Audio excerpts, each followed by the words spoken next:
목소리로 그 현대 화음을 만들어내는 게 쉽지가 않은데 연습을 무척 많이 하셔서 그 유튜브에 가시면 그 뭐 억세게 운 좋은 사람, 뭐 또 아니면 평생에 쓸 운을 한순간에 다 써버린 사람, 아니면 뭐 억세게 재수 있는 사람, 뭐 이런 제목으로 나오는 그 동영상들이 꽤 많습니다. 이게 어떤 동영상들이냐면요, 예를 들어서 이렇게 스마트폰 보고 길 가다가 갑자기 옆에 있는 길에 어떤 차가 갑자기 컨트롤을 잃어버려 가지고 급속도로 인도를 덮치는 바람에 뒤에 있는 사람들이 쓰러지고 옆에 건물이 아주 박살이 나는 상황인데, 이 사람이 간발의 차이로, 정말 새끼손가락 굵기만한 차이로 싹 스쳐 지나가지고 아무런 해도 받지 않고 그냥 지나가는 거, 뭐 이런 겁니다. 철도 건너목을 딱 건너자마자 바로 그냥 어마어마한 속도로 기관차가 지나가는데, 그거를 그냥 진짜 몇 밀리 차이로 이렇게 벗어나는 거. 하여튼 그런 동영상만 또 수십 개 모아놓은 게 좀 있습니다. 가서 한번 보십시오. 기가 막힙니다. 그런 거 이렇게 보다가 보면, 야, 인생이 참 연약하다, 프레저하다, 부서지기 쉽다, 한순간이구나 라는 걸 느끼게 됩니다. 그래서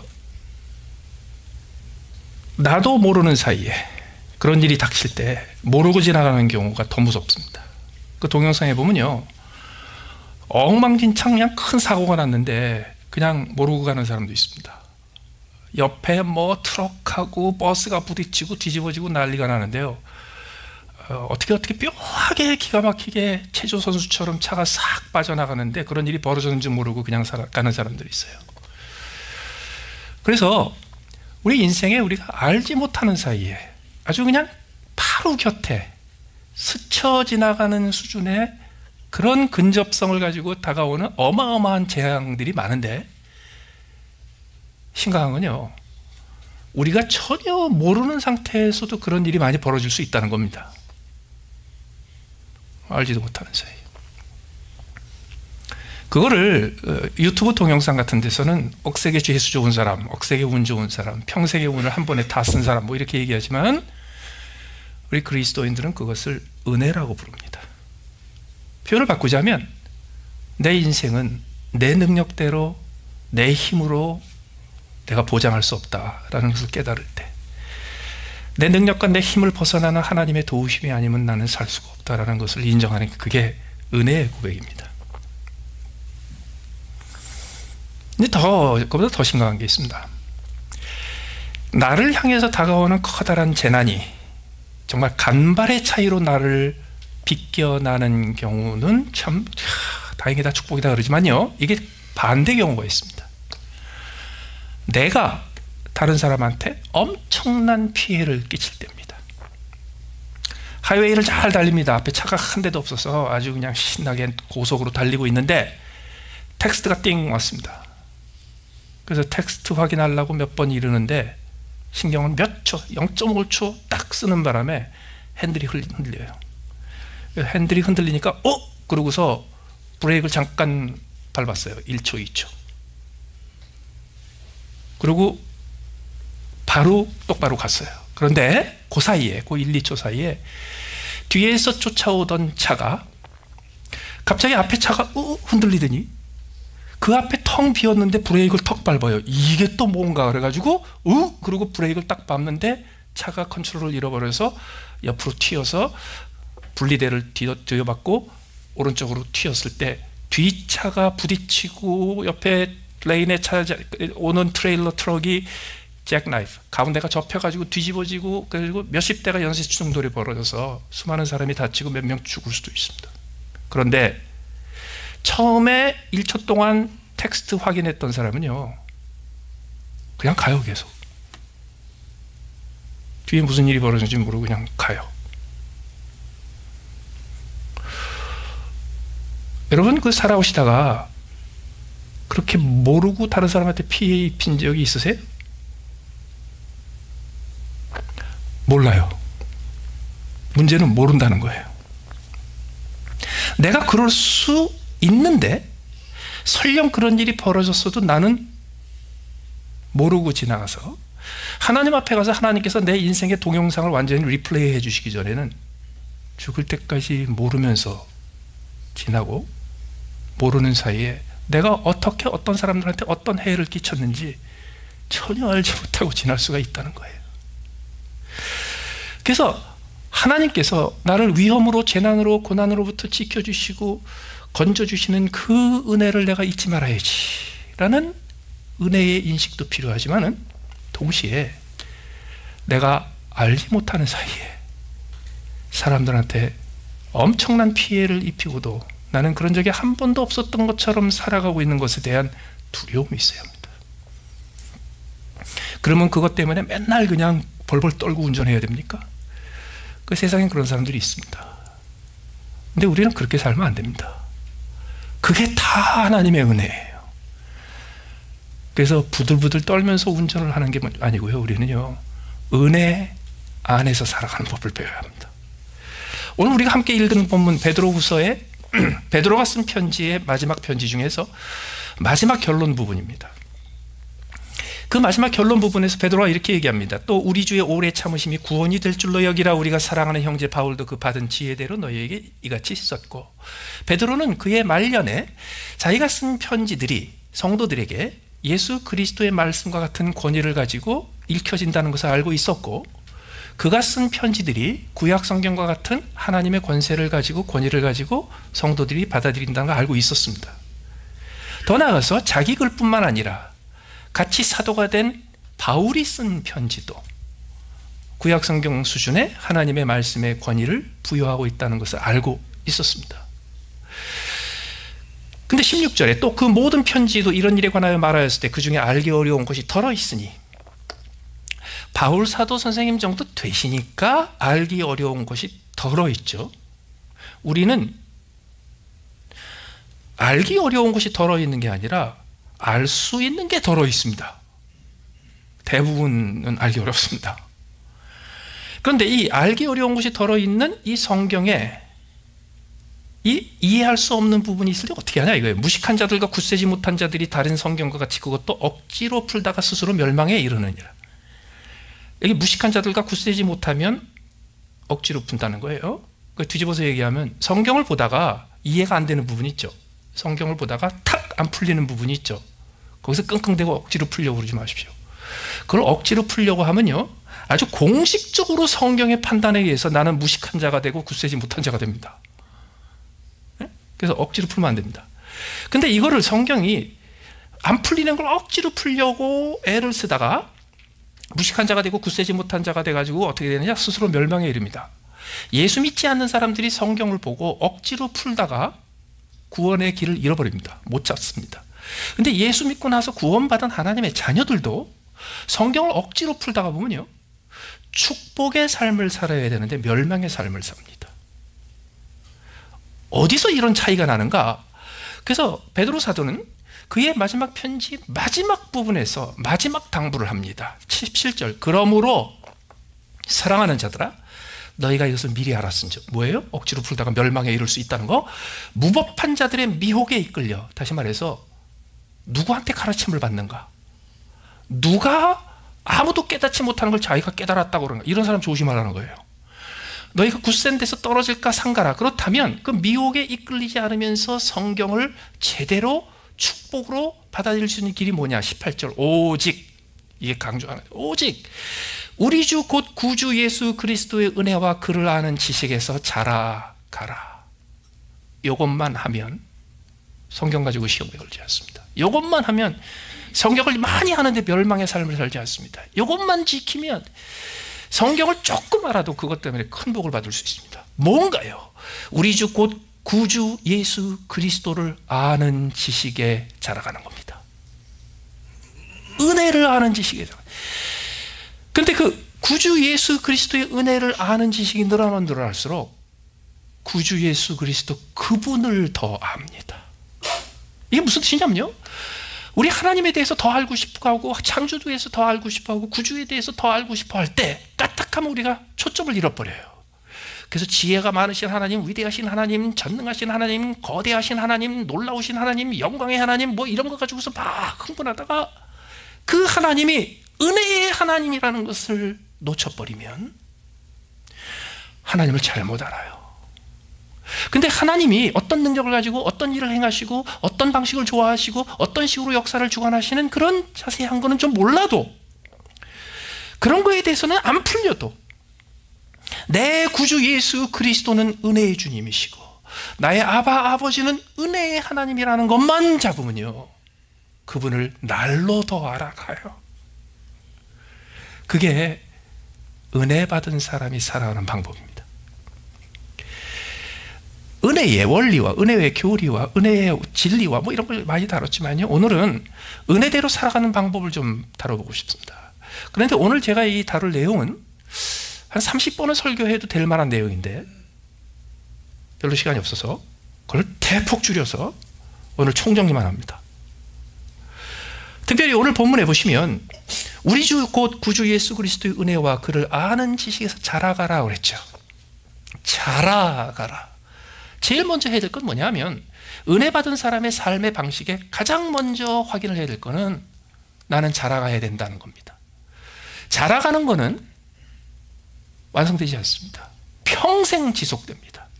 그렇기 때문에 은혜 받은 사람은 항상 이렇게 얘기합니다. 난 아직 멀었어. 난 아직 애야. 무슨 일이 있을 때마다, 어떤 사람을 만날 때마다, 어떤 새로운 체험을 할 때마다, 야, 난 아직 멀었어. 됐다 하는 사람이 은혜를 모르는 사람이에요. 난 아직 멀었어. 자라가는 겁니다. 그럼 어떻게 자라갑니까?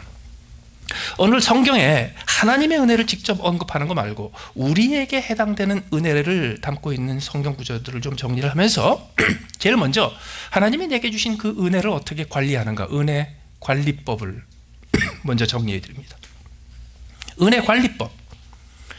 제일 먼저 요한복음 1장 14절에 보시면, 말씀이 육신이 되어 우리 가운데 거하심에 우리가 그의 영광을 보니 하나님의 독생자의 영광이요 은혜와 진리가 충만하더라. 하나님이 내게 주시는 은혜를 내가 잘 관리를 하려면 그 은혜가 우리 주 예수 그리스도 아버지 하나님 그 독생자의 영광의 가장 핵심되는 것이라는 사실을 절대로 잊지 말아야 합니다.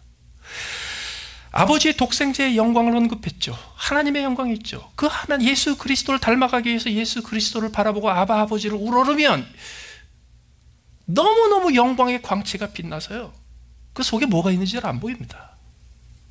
도대체 무엇 때문에 이렇게 이분들이 영광으로 빛나는가, 그 영광에 감탄하다가 그 영광을 만들어주는 그 본질, 본체, 그 중심을 바라보려고요, 눈을 가늘게 뜨고 손을 가려가면서 그 속에 무엇이 있는가를 열심히 찾아보면요, 그 빛나는 영광 속에 한복판에 뭐가 있냐면 은혜와 진리가 있습니다.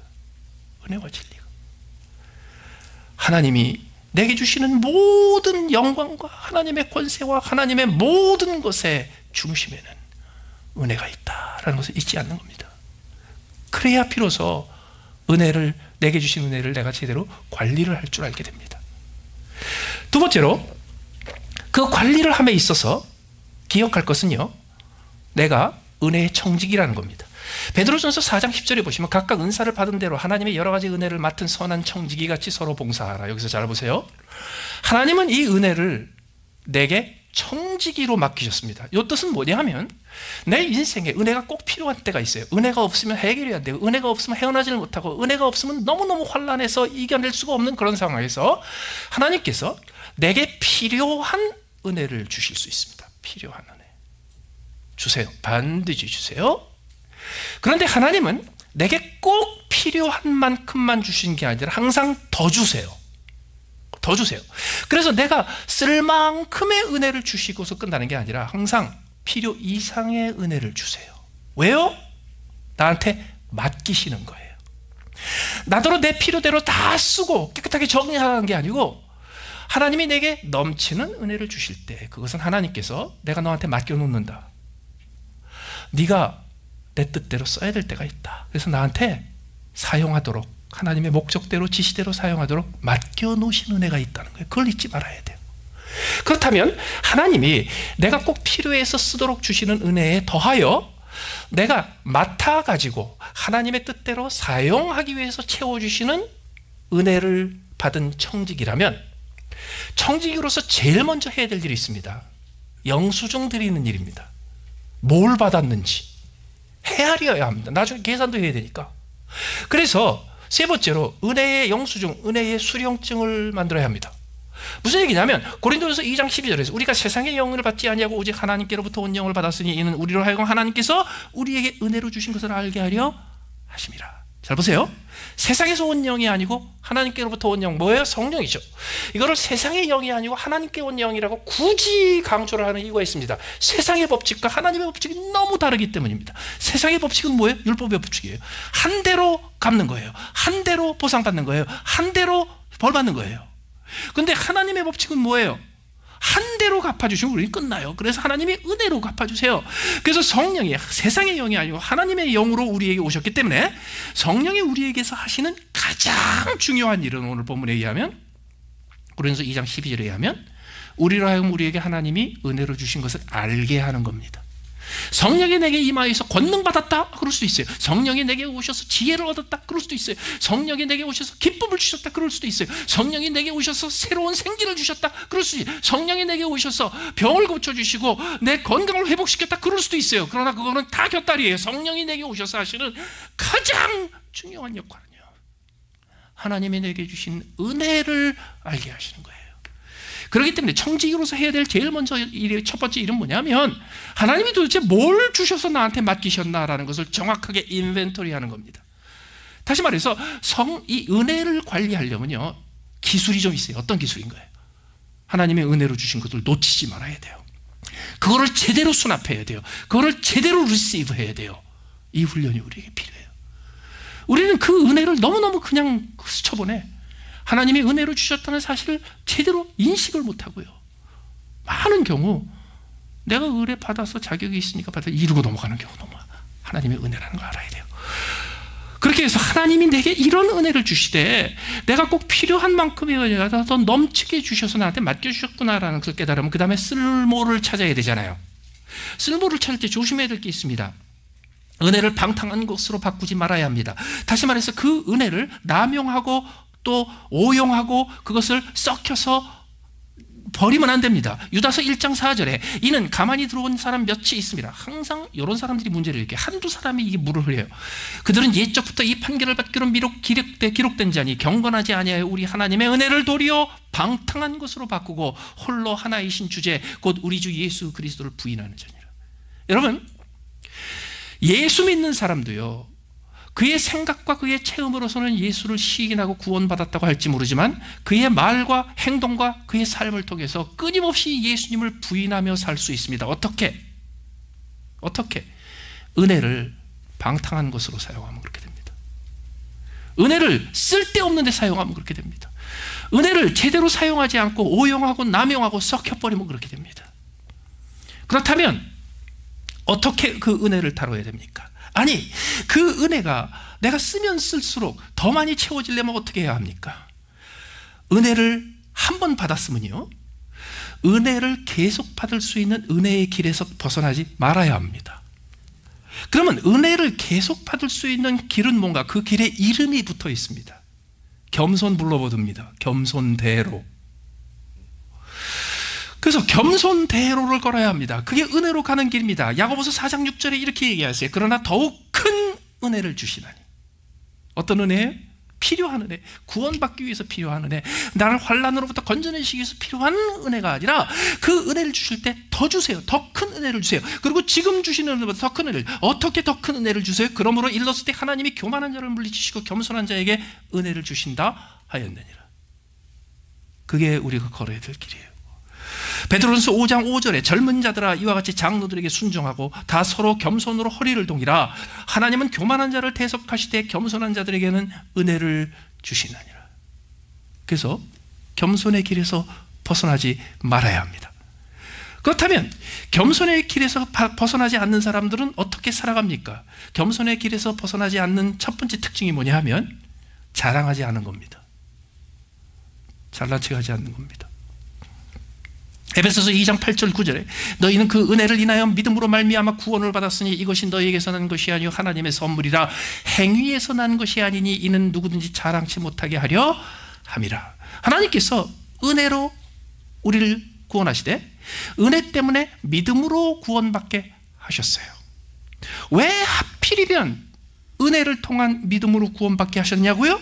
에베소서 2장 8절 9절에 의하면 딱 한 가지 이유 때문이에요. 뭐예요? 자랑치 못하게 하려. 자랑치 못하게 하려. 하나님의 자녀가, 은혜로 구원받은 하나님의 자녀가 하나님 앞에서 절대로 해서는 안 될 일이요, 자랑하는 일이에요. 자랑하는 일. 그렇다면 하나님께서 내 인생을 통해서 내가 내 뜻을 이루게 하시고 꿈을 이루게 하시고 내가 성취하게 하시고 성취의 만족도를 보게 하시고 남보다 뛰어나게 하시고 남보다 앞서게 하실 때 그때는 어떻게 하냐 이거예요. 그때 어떻게 하냐면요, 고린도전서 5장 15절 10절에 나온 대로요, 그거를 돌려야 돼. 리턴해야 돼. 돌려야 돼. 어떻게? 그러나 내가 나 된 것은 하나님의 은혜로 된 것이니 은혜로 됐다 그랬지 않으니 내가 주신 그의 은혜가 헛되지 아니하여 내가 모든 사도보다 더 많이 수고하였으나 내가 한 것이 아니오 오직 나와 함께 하신 하나님의 은혜로라. 이 한 절에 은혜가 3번 나와요. 예? 은혜의 덴시티가 높아요. 근데 여기서 은혜의 결론이 뭐예요? 내가 한 게 아니다 이거예요. 내가 누구보다 희생했어. 내가 누구보다 더 많이 수고했어. 내가 누구보다 밤잠을 안 자고 더 많은 시간을 넣었어. 그래서 하나님께서 나에게 남들이 누리지 못했던 더 많은 성취를 하게 하신 거는 맞아. 그런데 그거는 내가 한 게 아니야. 하나님이 하신 거예요. 그래서 돌려야 돼요. 리턴해야 돼. 더 나아가서 영광을 돌리기 위해서 율법의 의를 구하기를 포기해야 합니다. 갈라디아서 5장 4절에 보면 율법 안에서 의롭다 함을 얻으려 하는 너희는 그리스도에게서 끊어지고 은혜에서 떨어진 자로다.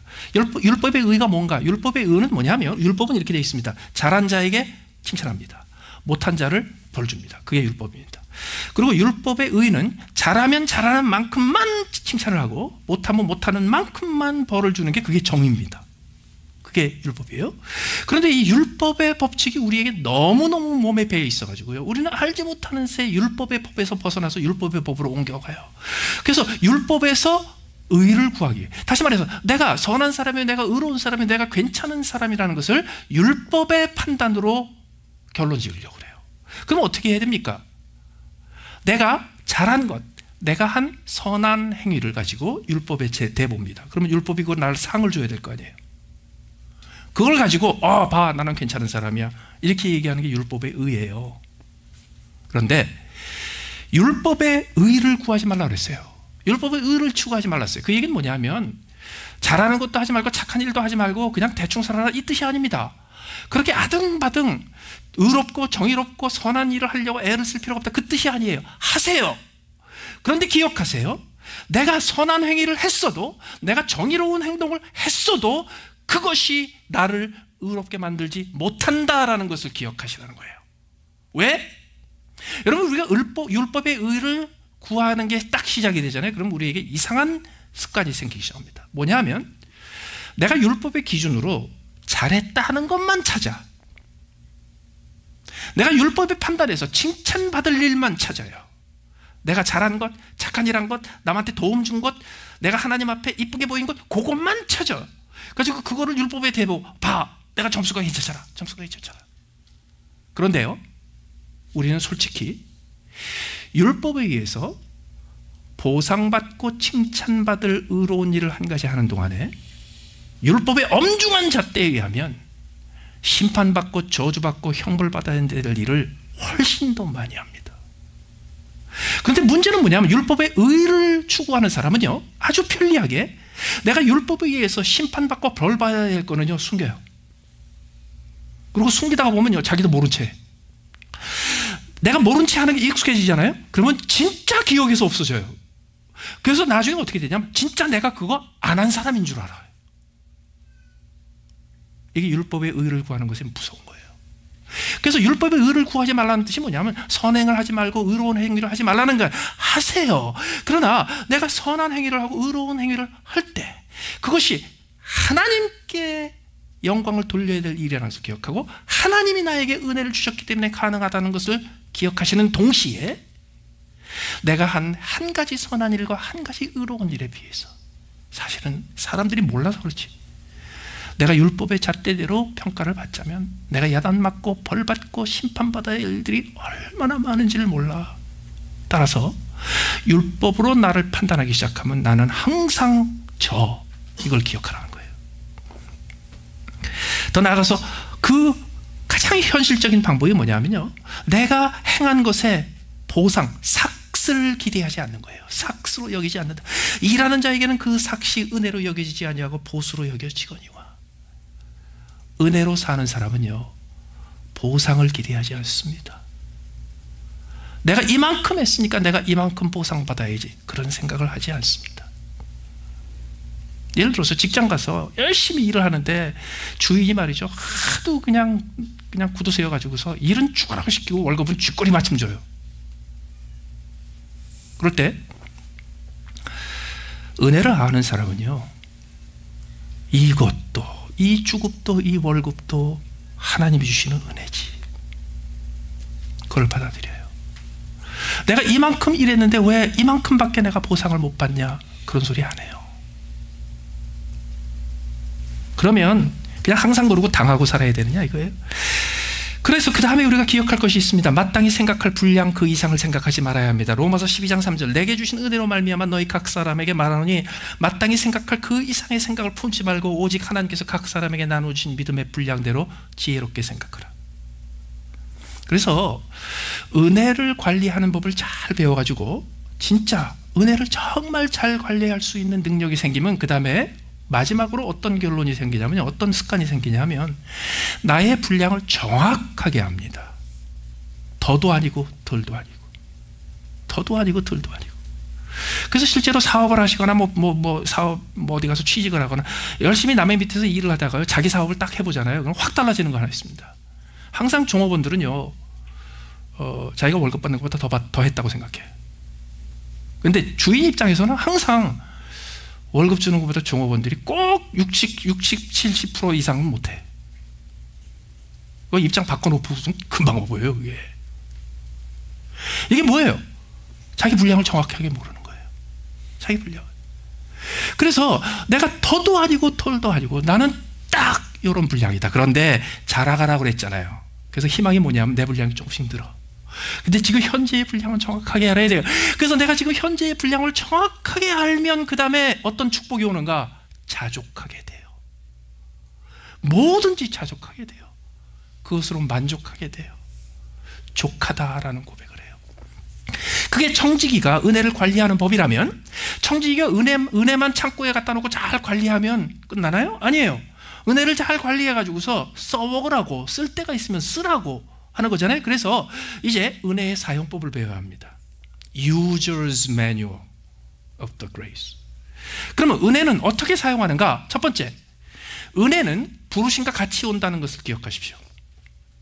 은혜를 따라오는 부르심이 있습니다. 에베소 3장 7절에 이 복음을 위하여 그의 능력이 역사하시는 대로 내게 주신 하나님의 은혜의 선물을 따라 내가 일꾼이 되었노라. 일꾼이 되었노라. 여러분 많은 사람들이요 은혜를 받고 은혜로 구원받은 후에 은혜로 하나님의 자녀가 된 후에 즉각 율법의 방법으로 돌아가는 것 중에 하나가 뭐냐 하면 내가 은혜 받았으니까 은혜를 갚아야지 이런 생각입니다. 여러분 은혜를 갚으면 은혜가 아닙니다. 기억하세요. 은혜를 갚는 순간 그것은 은혜가 아닙니다. 부채지. 은혜는 갚는 게 아닙니다. 그래서 많은 사람들이요 주님께서 나를 위해서 목숨 바쳐주시고 나를 위해서 그렇게 희생하시며 나를 구해주셨으니 내가 이제 주님께 이걸 갚아야지 라고 생각해요. 아니에요. 내가 이것을 갚아야지 라고 생각하는 순간 뭐가 들어오냐면 주께서 나에게 맡기신 일이요 다 짐이에요. 짐. 의무고. 아니에요. 하나님께서 나를 은혜로 부르셨을 때 하나님은 나를 이 일을 맡기시는 게 아니라 나를 불러주세요. 어떻게 불러요? 전에 부르지 않았던 새로운 명칭으로 나를 불러줘요. 내가 다른 존재가 돼요. 내가 다른 사람이 돼요. 내가 다른 호칭을 얻고 내가 다른 명칭으로 불리게 돼요. 세상의 종이었다가 하나님의 일꾼으로 새롭게 불려요. 이제 죄인이었다가 의인이라고 불려요. 이제 사단의 후예였다가 이제 하나님의 자녀라고 불려요. 이제 세상의 노예였다가 하나님 나라에 쓰임받는 일꾼으로 불려요. 그렇기 때문에 은혜를 관리하는 법을 배우고 나면요, 그 다음부터 내가 해야 될 일이 뭐지? 내가 뭘 해야 되지? 내가 해야 될 의무가 뭐지? 이런 거를 따지기 전에 먼저 무엇을 붙잡냐면요, 하나님이 나를 뭘로 불러주셨나? 하나님이 나를 불러주셨을 때 가장 영광스러운 게 뭔지 아세요? 내 아들아, 내 딸아. 더 나아가서 하나님이 나를 은혜로 구원하사 하나님의 자녀가 되게 하셨다라는 것을 깨닫고 나면 그 다음에요, 계속 은혜 가운데 은혜대로를 걷다가 보면 어떻게 되냐면요, 하나님이 나를 일꾼으로 불러주시고 자녀로 불러주신 것이 점점 명확해집니다. 그렇기 때문에 은혜가 날로 더 환하게 자세하게 밝혀주는 부르심이 있습니다. 에베소서 3장 8절에 보시면 모든 성도 중에 지극히 작은 자보다 더 작은 나에게 이 은혜를 주신 것은 측량할 수 없는 그리스도의 풍성함을 이방인에게 전하게 하시고, 바울 사도는 예수 그리스도를 다메섹 도삭 다마스커스 내려가는 길에서 만난 그 순간부터 평생 주님께서 나를 이방인에게 보내셨다라는 걸 붙잡고 살았습니다. 이게 쉽지가 않아요. 주님께서 나를 하나님의 사자로 부르셨고 대리인으로 부르셨고 하나님의 형상을 보여주신 하나님의 자녀로 부르셨고, 그거 다 좋은데요, 한참 하다가 보면 점점 그게 흐릿해져. 그래서 하나님이 나를 하나님의 자녀로, 하나님의 일꾼으로 부르셨는데, 그럼 내가 뭘 해야 되지? 그럴 때요, 아주 쉽게 율법의 방향으로 흘러갑니다. 그럴 때 은혜를 붙잡아야 돼요. 은혜로 다시 돌아가야 돼요. 나의 나됨은 은혜라고, 내가 은혜로 시작한 거라고, 내가 은혜로 시작해서 내가 은혜의 길에서 벗어나지 말아야 된다고, 하나님은 나를 지금도 은혜로 구원하신 후 지금도 은혜로 대해 주시기 때문에 내가 살고 있다고 해서 은혜에서 벗어나지 않잖아요. 그러면 하나님께서 처음 나를 불러주신 그 부르심이 절대로 흐리멍텅해지지 않아요. 그게 희미해지지 않아요. 그게 초점을 잃지 않아요. 그게 날로 뚜렷해져요. 바울의 경우에 있어서는요, 하나님께서 나를 은혜로 부르신 것은 나를 이방인에게 보내기 위해서요. 어느 날 유대인들이, 당신은 바리새인 출신이고 그리고 기독교인이 됐으니까 우리가 기독교인 유대인들이 모여가지고 우리 나름대로 회당을 만들 테니까 여기에 오셔서 랍비로 취직해 주십시오. 취임해 주십시오. No. 나는 이방인에게 가야 돼. 왜? 주님께서 처음 나를 부르신 게 그거였어. 이 초점을 잃어버리지 않아요. 더 나아가서 은혜로 부르셨을 때 동시에 우리는 고난으로 초청받습니다.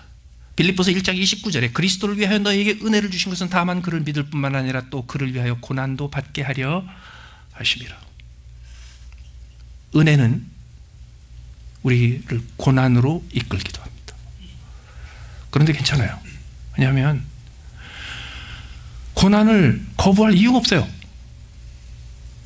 왜냐하면 우리는 나는 고난 안 받을 자격이 있어, 이런 소리를 못하는 거예요.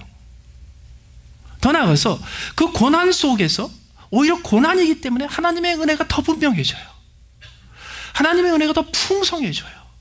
그렇기 때문에 은혜를 아는 사람은요, 고난에 닥칠 때 좌절하거나 원망하지 않아요. 내가 고난에 처한 것도 하나님의 은혜야. 이 고난에서 내가 자격 없으나, 내가 보상을 기대할 수 없으나 하나님께서 또 나에게 자격 없는 자에게 베푸시는 또 큰 은혜를 주실 것이야. 그 고난이 더 큰 은혜를 누릴 수 있는 현장이 돼요. 은혜의 사용법에 두 번째가 있습니다. 은혜는 속량입니다. 한번 따라 하실래요? 은혜는 속량이다. 한 번 더 따라 하세요. 은혜는 구속이다. 은혜는 redemption입니다. The grace is the redemption. 이거를 절대로 잊어버리지 마십시오. 은혜는 속량이라는 게 뭔가? 로마서 3장 24절에 보시면 그리스도 예수 안에 있는 속량으로 말미암아 하나님의 은혜로 값없이 의롭다함을 얻은 자 되었느니라. 은혜가 뭐라 했어요? 값없이 주시는 선물이죠. 그래서 우리가 어떻게 은혜로 구원받았어요? 그게 뭐냐면 값없이 의롭다함을 얻었어요. 그런데 그 값없이 의롭다함을 주시기 위해서 예수님께서 뭘 하셨어요? 그리스도 예수 안에 있는 속량을 통해서 하셨어요. 뭐예요? 예수 그리스도의 십자가에 죽으시면. 에베소서 1장 7절에 보시면 우리는 그리스도 안에서 그의 은혜의 풍성함을 따라 그의 피로 말미암아 속량 곧 죄사함을 받았느니라. 은혜가 어떻게 우리에게 오게 됐어요? 과정이 있어요. 그 과정 중에 하나가 뭐냐면 속량이에요. 속량, 리뎀션이에요. 구속이에요. 이게 도대체 무슨 의미인가? 여러분, 은혜는 값없이 주는 것인데 원래 값없는 게 아니었습니다. 하나님이 내게 은혜로 주시는 것은 원래 값이 없는 것이 아니라 엄청나게 값을 매길 수 없는 어마어마하게 비싼 거였습니다. 그걸 값없이 주신 겁니다. 값없는 걸 값없이 주신 게 아니에요. 값 있는 걸 값없이 주셨지. 그러면 하나님은 그 값없는 거를 값없게 주시려고 값 있는 걸 어떻게 구하셨어요? 지불을 하셨어요. 그런데 하나님이 지불하신 방법이 은혜의 방법입니다. 어떤 방법? 그게 속량이에요. 다시 말해서 내가 지불해야 될, 내가 라이빌리티가 있고 내가 책임이 있고 내가 의무가 있고 내가 그 책임을 져야 되는 사람이 난데 그것을 지불해야 될 의무와 책임이 아무것도 없는 예수님께서 대신 갚으셨어요. 그게 속량이에요. 그렇기 때문에 하나님이 내게 은혜를 주셨을 때 이것은 하나님이 속량, 대신 바치시는, 그걸 해야 될 필요가 아무것도 없는 하나님의 아들이 대신 지불하신 대가로 나에게 주신 거라는 걸 잊지 말아야 돼요. 따라서 하나님이 나에게 청지기로서 은혜를 맡겨주셔서 내 창고에 은혜가 넘치거든요. 이것을 사람들한테 나누어 줄 때도 기억하세요. 이것을 값없이 주기 위해서는 값을 지불을 해야 되는데 하나님이 지불을 안 하셨으면 내가 해야 돼요. 무슨 뜻인가? A와 B가 원망하게 됐습니다. 원수가 됐습니다. 그래서 A가 B를 용서를 못합니다. B가 A한테 갚을 걸 안 갚았기 때문에. 그럴 때 은혜를 위해서 산다는 사람이 A한테 가서 당신 그러면 안 돼, 은혜로 해줘야지, 용서해줘, 이렇게 남의 일에 끼어들지 마십시오. 은혜를 남더러 은혜를 베풀려고 그러지 마세요. 은혜는 내가 베풀어야 돼요. 그럼 내가 베풀려면 어떻게 해야 돼요? A가 B한테 원망을 사게 된 그 일, 그래서 B가 원래는 책임져야 될 그 일 있죠. 그걸 내가 책임져 줘야 돼. 그거를 내가 책임져 줄 수 없으면 은혜 베풀 게 없어요. 끼어들어서 잔소리하고 구박하고 비판하고 몰아세우고 그러지 마세요. 다시 말해서 하나님, 내가 은혜를 베푸고 싶은데 내가 저것을 대신 갚아줘야 되겠습니다. 근데 내가 갚을 게 없네요. 내가 빈털털이네요. 하나님, 나를 도와주세요. 하나님, 내가 대신 갚을 것이 있게 하나님 또 자격 없지만 나한테 은혜를 채워주세요. 그랬을 때 하나님이 어떻게 하시는가? 하나님은요, 넉넉함으로 착한 일을 하게 하십니다. 고린도후서 9장 7절에 보시면 하나님이 능히 모든 은혜를 너희에게 넘치게 하시나니 이는 너희로 모든 일에 항상 모든 것이 넉넉하여 모든 착한 일을 넘치게 하게 하려 하십니다. 그래서 넘치는 것으로 은혜를 베푸십시오. 안 넘치면 바닥까지 긁어서 은혜를 주려고 그러지 마세요. 넘치셔야 돼. 제가 왜 이거를 지적을 해드리냐면요, 많은 경우 넘치지 않는데요, 그냥 팍팍 긁어가지고서 남한테 호의를 베풀고 은혜 베풀고 착한 사람 소리 듣는 사람 많아요. 착한 사람 소리는 들었지만 은혜를 베푼 게 아니에요. 왜? 그렇게 했을 때 어떤 문제가 생기는가? 은혜를 먼저 받아야 될 사람들이 은혜를 잃어요. 그래서 첫 번째가 먼저라는 걸 기억하십시오. 영어로 얘기하면 the first thing is first. 첫 번째가 먼저입니다. 베드로전서 3장 7절에 남편들아, 이와 같이 지식을 따라 너희 아내와 동거하고 그를 더 연약한 그릇이요 또 생명의 은혜를 함께 이어받은 자로 알아 귀히 여기라. 이는 너희 기도가 막히지 아니하게 하려 함이라. 남편과 아내 얘기하죠. 은혜, 생명의 은혜를 함께 이어받았다 그랬죠. 기도가 막힌다 그랬죠. 여러분, 하나님과 관계가 탁 트이면 맺혔던 부부관계가 트이는가? 아니에요. 착각하지 마세요. 내 아내하고 내 남편하고 10년 동안 지금 갈등이 생겨있는데 이거를 주여 해결해 주시옵소서 그러고 하나님 앞에 더 가까이 나가면 될 것 같으죠? 아니에요. 남편과 아내 사이가 트이지 않으면 하나님과의 관계가 막힙니다. 남편과 아내 사이가 트이지 않으면 다른 사람과의 관계도 막힙니다. 착각하지 마십시오. 그렇기 때문에 하나님이 내게 주신 은혜는 먼저 누구에게 채워야 돼요? 아내에게 채워야 돼.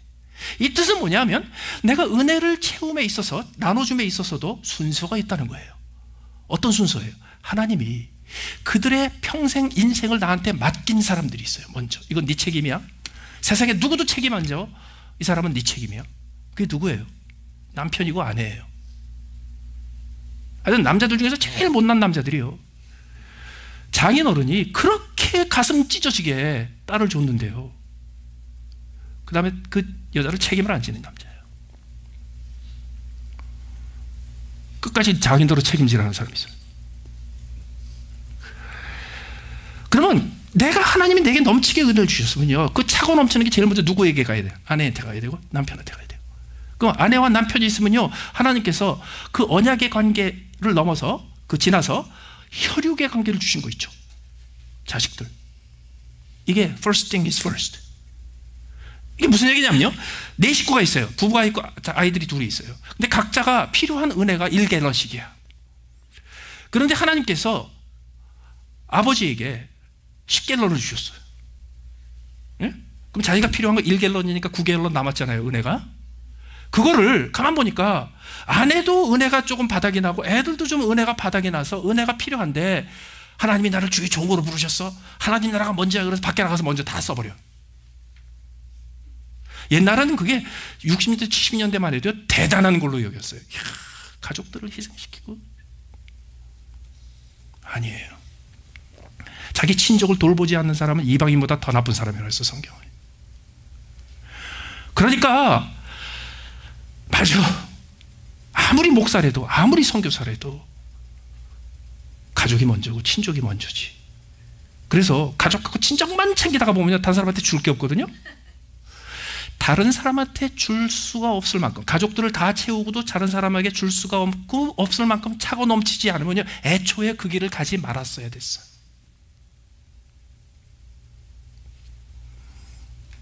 기억하세요. 내가 은혜를 베풀 수 있는 능력이 없으면 은혜 못 베풉니다.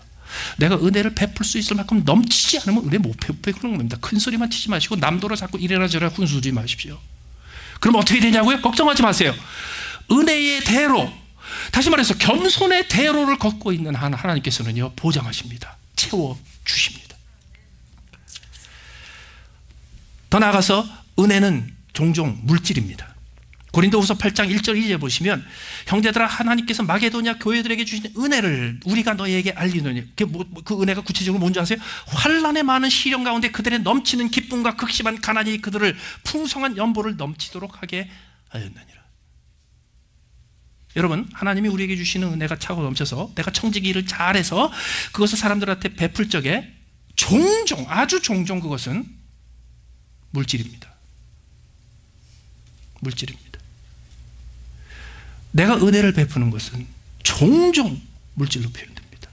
그래서 성경에서는요, 성도들의 필요를 채우고 그리고 선교를 위해서 동참하는 것을 그냥 연보라는 단어만 쓰는 게 아니라 그것을 아예 은혜라고 부릅니다. 빌립보서 1장 7절에 내가 너희 무리를 위하여 이와 같이 생각하는 것이 마땅하니 이는 너희가 내 마음에 있음이요 나의 매임과 복음을 변명과 확정함에 너희가 다 나와 함께 은혜에 참여한 자가 됨이라. 빌립보 교회가 헌금 보낸 거 얘기하는 겁니다. 그들은 마음만 동참하고 마음만 같이 한 게 아니에요. 돈을 보냈어요. 돈을 보내면 어떻게 돼요? 여러분, 하나님이 우리에게 돈 주신 것도요, 꼭 필요한 것보다 더 주시는 거예요. 항상 기억하세요. 하나님이 이만큼 주셨으니까 이거 내가 필요해가지고 나더러 쓰라고 주신, 아무리 박봉이라도 아무리 백만장자라도요, 하나님이 내게 주실 적에 꼭 넘치게 주세요. 그게 그날 1불 75전짜리 스타벅스 하나라도 누구한테 사주더라도 반드시 넘치게 주세요. 더 나아가서 물질의 세계가 아니라 우리가 또 한 가지 은혜를 연습해야 될 것이 있습니다. 언어입니다. 언어 생활입니다. 에베소서 4장 29절에 무릇 더러운 말은 너희 입 밖에도 내지 말고 오직 덕을 세우는 데 소용되는 대로 선한 말을 하여 듣는 자들에게 은혜를 끼치게 하라. 제가 권해드리는데 농담 더럽게 하지 마세요. 분위기 만든다고 지저분한 얘기 하지 마세요. 더러운 말을 피하시고, 그리고 어떻게 해서든지 더 덕을 세우는 말이 뭐예요? 예? 덕을 세우는데 소용되는데, 그건 뭐냐면 사람들 기분 좋은 말 해주는 거예요. 골로새 4장 6절, 너희 말을 항상 은혜 가운데서 소금으로 맛을 낸 것 같이 하라. 그리하면 각 사람에게 마땅히 대답할 것을 알리라. 영양가 따지지 마세요. 예? 이 말은 꼭 해줘야지 유익이 될 텐데 이러지 마세요. 내가 그 집사님한테요 이 말을 꼭 해드려야 되는데 내가 지금 한 달 동안 기도하고 와서 이제 말을 하는데 해도 될까요? 좀 하지 말라고 그래요. 절대로 하지 말라고 그래요. 그분이 그 자기 아들에 대해서 꼭 알아야 되겠는데 왜 알아야 돼? 알면 혼자 알지 왜 가서 그걸 알려줘? 하지 마세요. 맛만 내면 돼. 맛있는 말이 중요해요. 소금 영양가 있어요? 없죠? 그러니까 영양가 있는 말 하려고 그러지 마세요. 맛있는 말을 하세요. 그게 은혜의 언어예요.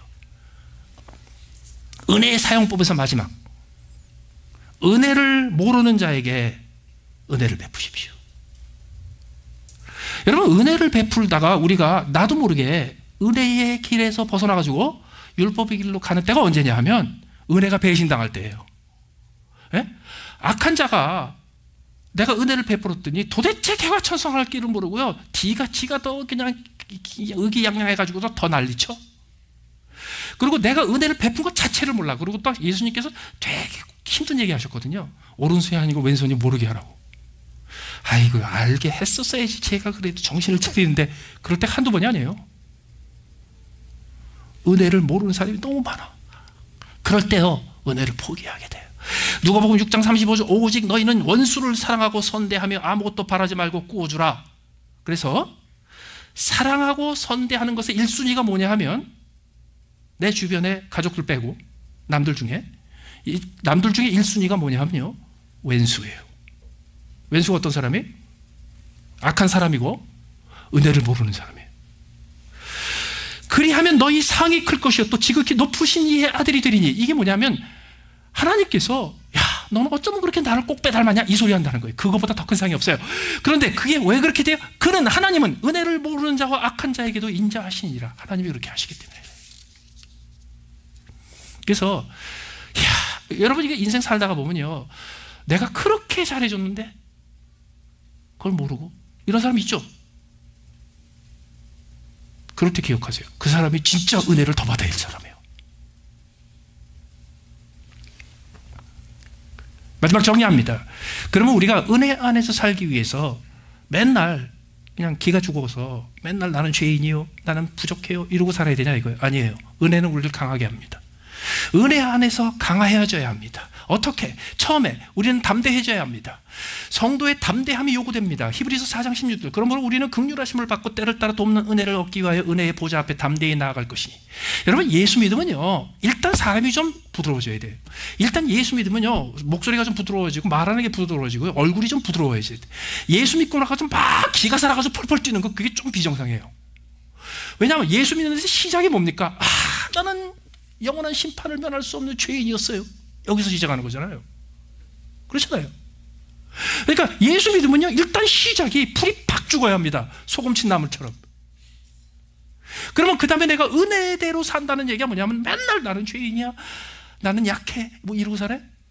맞는데 그렇다고 해서 약해지지 않습니다. 어떻게 강해지는가?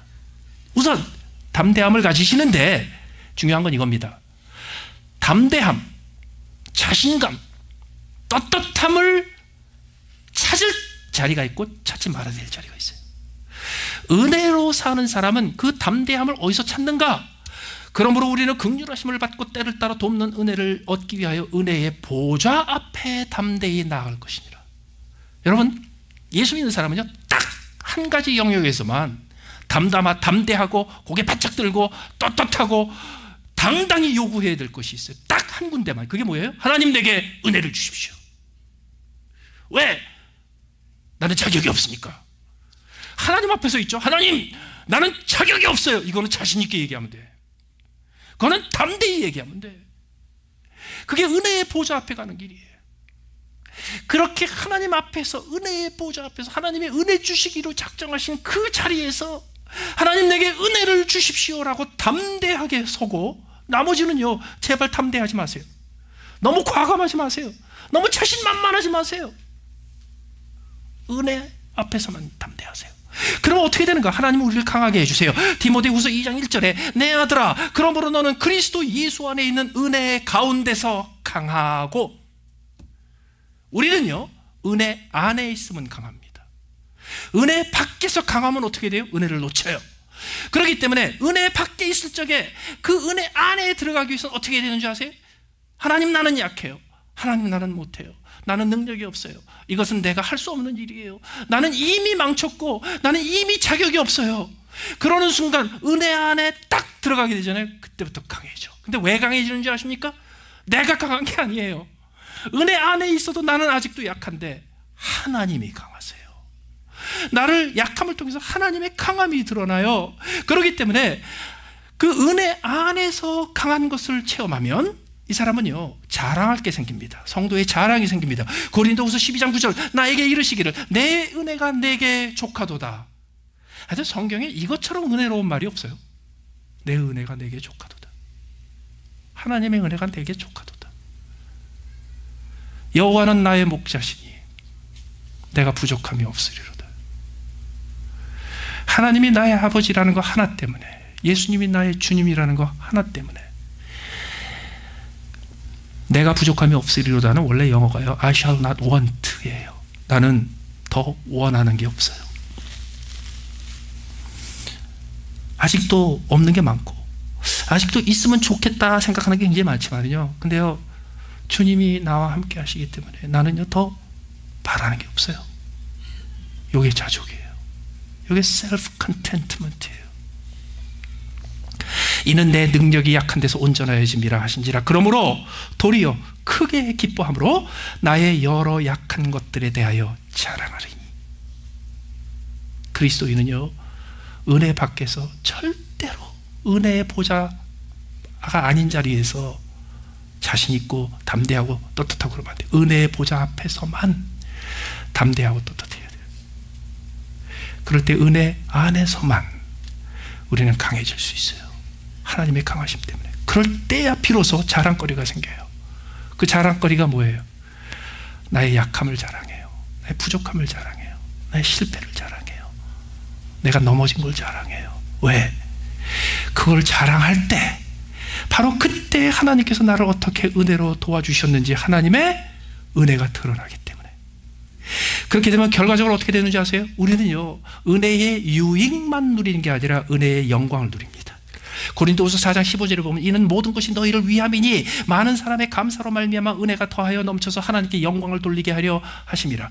은혜가 영광으로 마무리가 됩니다. 내가 하나님의 은혜 때문에 내 연약함을 자랑할 때 하나님의 강함이 나오고 나의 연약함을 자랑할 때 하나님의 은혜가 드러나면 그러면 누가 영광을 받아요? 하나님이 영광을 받아요. 그렇게 해서 그 하나님을 더 알게 되고 그 하나님을 항상 은혜의 하나님으로 만나게 됐을 때 그 하나님의 영광이 마구 빛날 때요 그 하나님의 영광의 글리더가, 금가루가 나한테도 좀 묻어요. 그래서 하나님의 은혜가 나를 유익하게 할 뿐만 아니라 하나님의 은혜가 나를 빛나게 해요. 빛나게 해요. 그런데 그 하나님의 은혜가 내게 빛나게 할 때 그 내게 하나님의 영광의 글리더스, 그 반짝이 가루가 내게 붙을 때가 언제냐면요 많은 사람의 감사로 말미암아예요. 다시 말해서 내가 은혜대로 살고 은혜의 대로를 걸으면서 하나님이 내게 주신 풍성한 은혜를 늘 내 옆에 있는 사람한테 나눠주면서 살 때 내 감사가 아니라 누구 감사예요? 많은 사람의 감사가 울려나와요. 그럴 때 그 은혜가 나를 만족하게 하는 데서 그치지 않고요 그 감사가 하나님을 영화롭게 하고 그리고 하나님께 은혜의 영광을 돌린 하나님의 자녀들을 빛나게 만들어요. 이게 중단되지 않아요. 이게 안 끝나요. 달성이 안 돼요. 그래서 나는 아직도 멀었어 이거를 고백하고요 매일매일 은혜의 보좌 앞에 가야 돼요. 한 걸음 한 걸음 옮길 때마다 내가 지금 은혜의 길 겸손의 대로를 걷고 있는가를 확인해야 돼요. 하나님께서 내게 넉넉하게 채워주시는 은혜를 헤아릴 줄 알아야 되고요 하나님께서 내게 넉넉하게 채워주시는 것이 나의 심리적인, 정신적인, 육체적인 것이 뿐만 아니라 그것이 내 삶의 수고의 열매인 물질까지라도 다 하나님이 내게 은혜로 주셨다는 것을 점점 헤아리게 되면요, 베풀 수 있게 되고 나눠줄 수 있게 돼요. 그렇게 나눠주면요, 빈자리가 더 채워져요. 하나님은요, 비었다 그러면 더 채우세요. 이게 안 비면 아직 안 비었네, 그렇게 기다리세요. 비우면 비울수록 하나님께서 더 키워주세요. 그렇게 은혜의 길을 걷다가 보면요, 은혜로 자족하며 은혜로 만족하면서 살 뿐만 아니라 하나님을 닮아서요, 은혜의 빛나는 영광을 같이 입게 될 것입니다. 같이 기도하시겠습니다.